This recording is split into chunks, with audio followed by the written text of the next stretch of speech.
என் உயிரே இவன்கிட்ட தான் இருக்கும். அதனால இவன்கிட்ட கேட்பேன், சஜன் நீ யாரு அப்படின்னா என்ன சொல்லுவேன்? நான் தான் தாத்தா ஒரு உயிர். இப்போ ரிட்டையர்ட் ஆயிட்டேன்ல, இப்போ இவங்க கூட தான் இருக்கிறேன். இவனை ஸ்கூல்ல விடுறது கூட்டு வர்றது எல்லாம் நான் தான். நம்ம லைஃப்ல லாஸ்ட்ல வந்து இவங்க தான். உங்க குழந்தைங்களோட பேரண்ட்ல வந்து ஏன்பா அவ்வளவு பிடிக்கிறோம்? 35 இயர்ஸா வந்து வீட்டை விட்டு வெளியில தான் வேலையில இருந்தேன். என் குழந்தைகளோட டெலிவரி நான் பார்த்ததே இல்லை. எனக்கு ட்வின்ஸ் டாக்டர் இருக்காங்க, அவங்களையும் பார்த்தது இல்லை. ட்வின்ஸ் சன் இருக்காங்க, அவங்களையும் நான் பார்த்ததே இல்லை. ஃபர்ஸ்ட் டைமா என் பேரனை பார்த்தேன். அப்போலோல பிறந்தான், மதுரையில. பாட்டியில எல்லாம் கூப்பிடுறதுக்காண்டி இவங்க அப்பா கீழே போயிட்டாரு, நான் மட்டும் தான் இருந்தேன். அந்நேரம் நர்ஸ் வந்து பாய் பிறந்திருக்காங்க அப்படின்னு என்கிட்ட கொண்டாந்து இந்த பையனை தான் நான் வந்து சைல்டிஷ்ல பிடிச்சேன் பார்த்தேன். அதனால இவனை ரொம்ப பிடிக்கும். உங்க பேரனை ஃபர்ஸ்ட் நீங்க தான் கையில ஏந்தி இருக்கீங்க, அதான் ரொம்ப ஆச்சரியமா இருந்தது. ஏன்னா நான் என் குழந்தையில பார்த்ததே இல்லை கையில.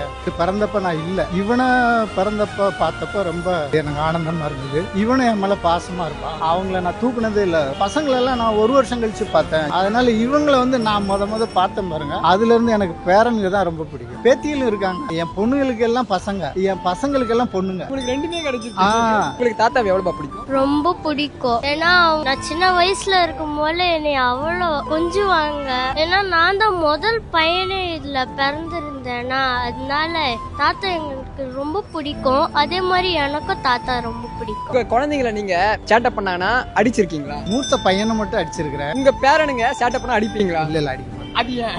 அடிக்க முடியாது, அதான் அஃபெக்ஷனுங்கிறது. உங்க குழந்தைங்கள நீங்க வந்து சேட்டை பண்ணா அடிக்கிறீங்கப்பா, உங்க பேரங்க சேட்டை பண்ணா ஏன் அடிக்க மாட்டேன்? சேட்டை பண்ண மாட்டாங்க. அப்படி சேட்டை பண்ணாலும் அது நல்லா இருக்கும், எனக்கு பார்க்க நல்லா இருக்கும், இன்ட்ரெஸ்டா இருக்கும். வாரவந்தனம் பாக்குறாரு. அதான் பேரப்பிள்ளைகளை அடிக்க முடியுமா? யாராச்சும் அடிக்க மாட்டாங்க. என்ன தப்பு பண்ணாலும் அடிக்கும், தப்பு பண்ண மாட்டாங்க. அப்படி இதனாலும் இப்படி பண்ணக்கூடாது அப்படின்னு சொல்லி சரின்னு ஒத்துக்குருவாங்க. ரிட்டையர்ட் லைஃப்ல வந்து பாத்தீங்கன்னா உங்களுக்கு ரொம்ப பிடிச்ச விஷயம்னா என்னது? பிடிச்சதும் குழந்தைகளோட இருக்கிறது, பேரப்பிள்ளைகளோட இருக்கிறது, அவங்களோட டைம் ஸ்பெண்ட் பண்றது, போதுங்களா? அது மட்டும் போதும், வேற ஒன்றும் தேவையில்லை. அவங்களோட லைஃப் நல்லா போய்கிட்டு இருக்கு. மற்றவங்க ரிட்டையர்ட் ஆகிட்டு கூட வேலைக்கு போவாங்க, வைப்பாங்க, இது பண்ணுவாங்க. எனக்கு அது பிடிக்காது. இத்தனை வருஷம் அங்கிட்டு இருந்தாச்சு, இனிமேலாச்சும் குழந்தைகளோட இருப்போம் அப்படின்னு இவங்களோட நம்ம டைம் ஸ்பெண்ட் பண்ணுவோம். அதுல நல்ல ஜாலியா இருக்கு. எனக்கு 2 பொண்ணுங்க 2 பசங்க. பொண்ணுங்க 2 தான் இருக்கல, அது ட்வின்ஸ்.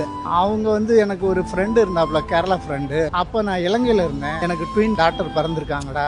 உங்க குழந்தை பிறகு போது நீங்க இங்க இல்ல? இங்க இல்ல, கேரளால ஜாஃப்னால இருக்கிறேன். அப்ப அந்த கேரளா ஃப்ரெண்டு சொன்னா அவங்களுக்கு என்னடா பேர் வைக்க போற அப்படின்னா, நான் பார்த்தேன், ஒண்ணு கங்கேஸ்வரின்னு ஒரு பிள்ளைக்கு பேர் வைப்போம், ஒருத்தி வந்து கங்கேஸ்வரின்னு வைப்போம், இந்தியா இலங்கை வரும் அப்படின்னு வைப்போம்னு நான் சொன்னேன். அவன் சொன்னா அதெல்லாம் லங்கா கங்கான்னு என்னடா வச்சுட்டு இருக்கிற. எங்க கேரளால ஒருத்தவங்க வந்து ட்வின்ஸுக்கு பேர் வச்சிருக்காங்க, அர்ச்சனா ஆராதனான்னு. அவங்க வந்து 2 தியேட்டர் கட்டியிருக்காங்க, கீழே அர்ச்சனா தியேட்டர், மேல ஆராதனா தியேட்டர். அந்த பேர் வைடா, நல்லா இருக்கும்டா, அது மாதிரி நீயும் குழந்தைகளும் நல்லா இருக்கும் அப்படின்னு. அதனால அவங்க 2 பேருக்கும் அர்ச்சனா ஆராதனான்னு வச்சேன். உங்களுக்கு குழந்தை பிறக்கும் போது ஸ்ரீலங்கால இருந்திருக்கீங்க, ஆனா குழந்தைய பார்க்க முடியலன்ட்டு அப்ப எவ்வளவு ஏங்குனீங்க? ரொம்ப நான் 1 வருஷம் கழிச்சு தான் வந்து பார்த்தேன். எனக்கு போன்ல மட்டும் சொன்னாங்க இந்த மாதிரி பிறந்திருக்குன்னு. அப்புறம் 1 வருஷம் கழிச்சு தான் வந்து பார்த்தேன்.